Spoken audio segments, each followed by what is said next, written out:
போன ஸ்பீட்லயே செங்கோட்டையன் கண்டுபிடிச்சதுனால தான், அவர் தான் ஃபர்ஸ்ட்டு பத்த வச்சது. விஜய்க்கு வந்து 40% ஓட்டு இருக்கு. வீட்டுக்கு ஒரு ஓட்டு இருக்குன்னு கிளப்பி விட்டதே அவர் தான். இன்னைக்கு அவர் பிரஸ் மீட்ல என்ன சொல்றாரு, இவங்க சர்வே எடுத்தாங்களாம். அந்த சர்வேல 40% ஓட்டு இருக்குன்னு தெரிஞ்சுதாம். அதான் ஒருத்தர் கேட்டிருக்காரு Facebookல. ஏன்பா உனக்கு தான் 40% ஓட்டு இருக்குன்னு இப்பயே சொல்ட்ட. வீட்டுக்கு ஒரு ஓட்டு இருக்குன்னு சொல்ற. அப்புறம் இப்ப எலக்ஷன் வச்சா கூட நீ தான் ஜெயிப்பேன்னு சொல்ற. பேசாம நீங்க தான் சொன்னீங்களே உங்களோட புஷி ஆனந்தன்லாம் சொன்னாரு. விசில் சின்னம் வந்து தேர்தல் கமிஷன்ல குடுத்துட்டாங்க. காரணம் வந்து தேர்தல் கமிஷன்லயே வந்து விஜய்க்கு ஒரு ரசிகர் யாரோ ஒருத்தர் இருக்காரு. கேட்ட உடனே குடுத்தாங்கன்னு. அந்த ரசிகர வச்சு பேசாம எலக்ஷனே வேணாம் கேன்சல் பண்ணிட்டு, அன்அப்போஸ்டா விஜய் ஜெயிச்சு சிஎம் ஆக்கிட்டாருன்னு ஆக்கி விட்டுருங்களாம்பா அப்படின்னு சொல்றாரு. அந்த அளவுக்கு இப்ப கிண்டல் பண்ணிக்கிட்டு இருக்காங்க. 40% ஓட்டுங்கிறது அவ்வளவு சாதாரண விஷயமா?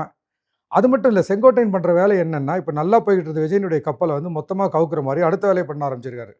அவருடைய வன்மம் எடப்பாடி பழனிசாமி மேல இருந்த வன்மமும், கோவமும் தான் இன்னைக்கு விஜய் வந்து இதுவரையிலும் இல்லாத அளவுக்கு அடிமை அதிமுக, ஊழல் கட்சி அதிமுகன்லாம் சொல்ல வச்சது.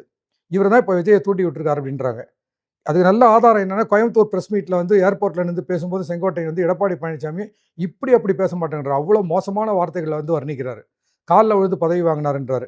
ஏன் அவர் கால்ல விழுந்து பதவி வாங்கும்போது கூட தானே இருந்தாரு. நீங்க பண்ணது தப்புன்னு சொல்லக்கூடாதா? அப்ப சகிச்சுக்கிட்டு கூட இருந்துட்டு, இன்னைக்கு வந்து எடப்பாடி பழனிசாமிய திட்டுறாரு செங்கோட்டையன்.